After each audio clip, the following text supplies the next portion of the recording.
یہ کہانی ایک ایسے شخص کی ہے جو 23 سال تک جیل کی کال کوٹڑی میں سزائے موت کی سزا کاٹتا رہا۔ جیل میں سزا کاٹنے کے دوران اس کے والدین کا انتقال ہو گیا۔ 2 بھائی جو کیس کی پیروی کر رہے تھے وہ بھی مر گئے۔ 2015 میں اس کے ڈیتھ وارنٹ پر دستخط کر دیے گئے۔ اسے پھانسی دینے کی تیاریاں کی جانے لگیں۔ جیل کے ڈاکٹر نے اس کے گردن اور قد کا ناپ بھی لے لیا، لیکن اچانک پھانسی سے ایک دن پہلے رات 10:30 بجے ہائی کورٹ سے خوشخبری آئی اور اس کی سزائے موت کو ختم کر دیا گیا۔ یہ گاؤں میں ایک زمیندار گھرانے کا لڑکا تھا۔ یہ اپنی چودراہٹ کا روب جمایا کرتا تھا۔ گاؤں میں ایک اور گروپ بھی تھا، وہ بھی چودراہٹ کا دعوے دار تھا۔ دونوں گروپوں میں لڑائی جھگڑے معمول کی بات تھی۔ ایک دن مخالف گروپ نے چودراہٹ کے دعوے دار کو سبق سکھانے کا فیصلہ کیا۔ یہ اس کے گھر گئے، اسے بری طرح تشدد کا نشانہ بنانے لگے۔ قریب تھا کہ یہ اسے جان سے ہی مار دیتے۔ اسی دوران اس کا چھوٹا بھائی یہ منظر دیکھ رہا تھا۔ یہ 9th کلاس کا اسٹوڈنٹ تھا۔ اس سے اپنے بڑے بھائی کی حالت نہ دیکھی گئی۔ یہ اندر گئے اور اپنے بڑے بھائی کا پستول اٹھا کر لے آیا۔ دروازے پر کھڑے ہو کر اس نے اندھا دھند فائرنگ کر دی۔ فائرنگ کے نتیجے میں 2 حملہ آور زخمی ہو گئے، جن میں ایک کی 28 دن بعد موت ہو گئی۔ بندہ مرنے کے بعد اس نابالغ لڑکے کو گرفتار کر لیا گیا۔ یہ 1993 کی بات ہے۔ اس لڑکے کی عمر اس وقت صرف 17 سال تھی۔ اس کا تعلق بورے والا کے نواحی علاقے گگو منڈی سے تھا۔ 5 سال تک اس کا مقدمہ چلتا رہا اور آخرکار 1998 میں اسے سزائے موت سنا دی گئی۔ اس نے پہلے 5 سال عام قیدیوں کے ساتھ جیل میں گزارے، لیکن سزائے موت ملتے ہی اسے کال کوٹڑی میں بند کر دیا گیا۔ یہیں سے اس کی اصل مشکلات کا آغاز ہوا۔ اس نے ہائی کورٹ سے سپریم کورٹ اور پھر صدر پاکستان سے بھی رحم کی اپیل کی، لیکن اس کی سزائے موت ختم نہ ہوئی۔ 2001 میں پاکستان میں کم عمر مجرموں کو سزائے موت نہ دینے کا قانون منظور ہوا۔ اب اس کا کیس دوبارہ نچلی عدالتوں میں آ گیا۔ پہلے والدین نے اس کے کیس کی پیروی کی، ان کا سب کچھ بھی کیا تو وہ قرضہ لے کر کیس لڑتے رہے۔ بیٹا جیل کے اندر ہی تھا کہ والدین کا انتقال ہو گیا۔ اس کے بعد بڑے بھائی نے کیس کی پیروی شروع کر دی۔ کچھ عرصے بعد اس کے بھائی کا بھی انتقال ہو گیا۔ اب دوسرے بھائی نے کیس لڑنے کی ذمہ داری سنبھال لی۔ یہ طویل قانونی جنگ تھی۔ اس نے 23 سال کال کوٹڑی میں گزارے۔ اسے 4 سے 5 قیدیوں کے ساتھ 6x8 کے کمرے میں رکھا گیا۔ باقی قیدیوں کو یہ سہولت تھی کہ وہ دوسرے قیدیوں کے ساتھ گھل مل سکتے تھے۔ انہیں سہولیات بھی زیادہ تھی اور وہ جیل میں گھوم پھر بھی سکتے تھے، لیکن چودھری انور اور اس کے ساتھی سارا دن کال کوٹڑی میں پڑے رہتے۔ انہیں صرف 2 گھنٹے کے لیے کال کوٹڑی سے باہر نکالا جاتا۔ تقریباً 22 گھنٹے وہ اس کال کوٹڑی میں گزارتے، جس کے اندر ہی باتھ روم بنایا گیا تھا۔ اگر کسی نے قضائے حاجت کرنی ہوتی تو اسی کمرے میں کیا کرتا تھا۔ طویل قید کے دوران چودھری انور نے صرف اپنوں کو ہی نہیں گوایا۔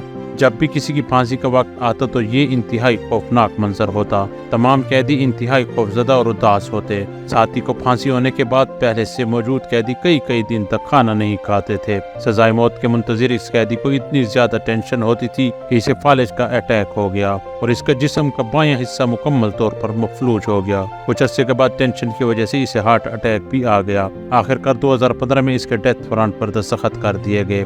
اسے پھانسی دینے کی تیاریاں کی جانے لگیں۔ جیل میں ڈاکٹر نے اس کی گردن اور قد کا ناپ لے لیا۔ یہ اس لیے کیا گیا کہ تاکہ اس کے حساب سے پھندہ تیار کیا جا سکے۔ اس کے گھر والوں سے آخری ملاقات بھی کروا دی گئی۔ ادھر یہ رو رہا تھا تو دوسری طرف گھر والوں کی آنکھوں میں بھی آنسو نہیں رک رہے تھے۔ یہ ایک انتہائی جذباتی منظر تھا جس کو الفاظ میں بیان نہیں کیا جا سکتا۔ چودھری انور کو فجر کے وقت پھانسی دی جانی تھی، لیکن اچانک اس کے لیے ہائی کورٹ سے خوشخبری آ گئی۔ عدالت عالیہ نے رات 10:30 بجے اس کی پھانسی کے حکم پر عمل درآمد کو روک دیا۔ یہ بس چند دن کی خوشی تھی۔ قیدی کو یہ یقین تھا کہ بس اس کے کچھ دن زندگی کے اور بڑھ گئے ہیں، آخر تو اسے پھانسی ہی دی جانی ہے۔ اب چودھری انور کے جیل میں یوں ہی ماہ و سال گزرتے رہے۔ آخرکار 2021 میں 28 سال کی سزا کاٹنے کے بعد چودھری انور کو رہا کر دیا گیا۔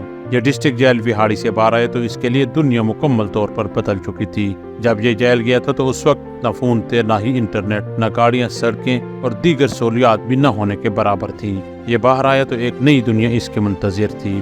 رہائی کے بعد یہ سب سے پہلے اپنے بڑے بھائی کے گھر گیا۔ وہاں اس کا بڑا بھائی موجود نہیں تھا، کیونکہ وہ اس کا کیس لڑتے لڑتے اس دنیا سے کوچ کر گیا تھا۔ بھائی کے بچوں نے چودھری انور کا استقبال کیا۔ چودھری انور سمجھتے ہیں کہ انہوں نے جذبات میں آ کر انتہائی قدم اٹھایا۔ اگرچہ وہ وقتی طور پر جذباتی تھے اور اپنے اقدام کو درست سمجھتے تھے، لیکن بعد میں انہیں یہ احساس ہوا کہ ان کی زندگی کی یہ کتنی بڑی غلطی تھی۔ انہوں نے ہر دن اپنی اسی غلطی پر گزارا۔ جب وہ جیل گئے تو بچے تھے، لیکن جب باہر آئے تو بوڑھے ہو چکے تھے۔ ایک ایسا بوڑھا جو جسمانی طور پر معذور بھی تھا، جس کے جسم کا آدھا حصہ فالج کی وجہ سے صحیح طریقے سے موومنٹ بھی نہیں کر سکتا تھا۔ اگر چودھری انور کو وقت کو پیچھے کرنے کا موقع ملے تو وہ اپنی اس غلطی کو مکمل طور پر مٹانے کی کوشش کرے گا، اور اس چھوٹی سی غلطی کی وجہ سے چودھری انور کی پوری زندگی تباہ ہوئی۔ اس کے والدین اس سے بچھڑ گئے، اس کے بھائی مر گئے، اس کے ساتھ جیل میں رہنے والے قیدیوں کو بھی پھانسیاں ہوئی، اس کے دوست یار احباب اسے پہچاننے سے انکار کر چکے تھے، کیونکہ جب یہ گیا تھا تو انتہائی خوبصورت جوان تھا، لیکن جب یہ جیل سے واپس آیا تو اس کے بالوں میں سفیدی آ چکی تھی، جسم لڑکھڑا رہا تھا، ذریعہ معاش کوئی نہیں تھا۔ اب اس کو ایک نئے سرے سے زندگی گزارنا تھی، لیکن زندگی اب اختتام پذیر ہو رہی تھی۔ چودھری انور کی یہ سچی کہانی ہمارے ناظرین کے لیے ایک سبق ہے، کیونکہ ہمارے آڈینس کا زیادہ تر حصہ یوتھ پر مشتمل ہے۔ ان کو ایک صراط مستقیم اور نصیحت بھی دیتی ہے۔ وہ نصیحت کے سبق برداشت اور صبر کا ہے۔ ہمارا معاشرہ بہت زیادہ عدم برداشت کا شکار ہو چکا ہے، ہم سے کسی کی چھوٹی سی بات بھی برداشت نہیں ہوتی، ہم طیش میں آ جاتے ہیں، طیش میں آ کر کسی بھی شخص کو نقصان پہنچانے کے ساتھ ساتھ اس کا قتل تک بھی کر دیتے ہیں۔ اس وقت ہم جذبات کی رو میں بہہ رہے ہوتے ہیں، اور اس وقت ہم کچھ بھی سمجھنے کے قابل نہیں ہوتے۔ اگر ہم ٹھنڈے دل و دماغ کے ساتھ گھر میں بیٹھ کر اپنے اقدامات کا جائزہ لیں، ان کا تجزیہ کریں اور سوچیں کہ ہمارے کسی جذباتی قدم سے ہمارے والدین پر کیا گزرے گی، ہماری بہنوں کا کیا ہوگا، ہم اپنے بھائیوں کا بازو کیسے بنیں گے، اور تو اور ہماری اپنی اور ہماری اولاد کی زندگی کیسے گزرے گی، تو یقیناً ہم بہتر فیصلے کر پائیں گے۔